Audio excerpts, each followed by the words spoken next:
கருப்பு தான் எனக்கு பிடிச்ச கலரு. டொய்யும் டொய்யும். Excuse me ladies and gentlemen. ஆறுன்னு சொல்லி கூவாத்துல குளிக்க வச்சிட்டா தாயே ஒரு பண்ணாட. தயவு பண்ணி கொஞ்சம் தண்ணியை ஊத்தி கழுவி விடுறியா ப்ளீஸ்? சரி குந்து. Shall I take this metal seat? முதல் வந்து அர்ஜுன் மாதிரி ஆக்கி விட்டார் தாயே. தாயே கொஞ்சம் ஹாட் வாட்டர் இருக்குங்களா? பரவாயில்ல மெட்ராஸ்ல தண்ணி கிடைக்கிறதே கஷ்டம். ஊத்து தாயே. கார்பரேஷன் வாட்டரா? ஒரே உப்பா இருக்குது. கடல்ல இருந்து ஸ்ட்ரைட் கரெக்ஷன் போல இருக்குது.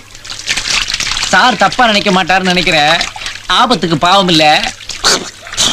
பயங்கரமா முதுகு அரிக்குது. தேய்ச்சி விட முதுகுல தான், இந்த இடத்துல தான். அப்படிதான் அப்படிதான் அப்படிதான். அப்படியே லெஃப்ட் லெஃப்ட் லெஃப்ட். அப்படியே ரைட் வா. ரைட் கீழே இறங்கி அப்படியே அப்படியே ஒரு யூ டர்ன் போடு. அப்படிதான் அப்படிதான். நல்லா தேய்ச்சி விடு. தேய்ச்சி விடுமா. அழுக்கு போயிடுச்சாமா? போயிடுச்சு. இந்த பக்கம் போயிடுச்சா? நல்லா போயிடுச்சியா? அந்த பக்கம் போயிடுச்சா? அழுக்கு போயிடுச்சா? போயிடுச்சு. அப்புறம் ஏன் தேய்ச்சிக்கிட்டே இருக்கிற? கிராஜுவேட் மாடிக்கிறதால தேய்ச்சி கரெக்ட் பண்ணலாம்னு பாக்குறியா?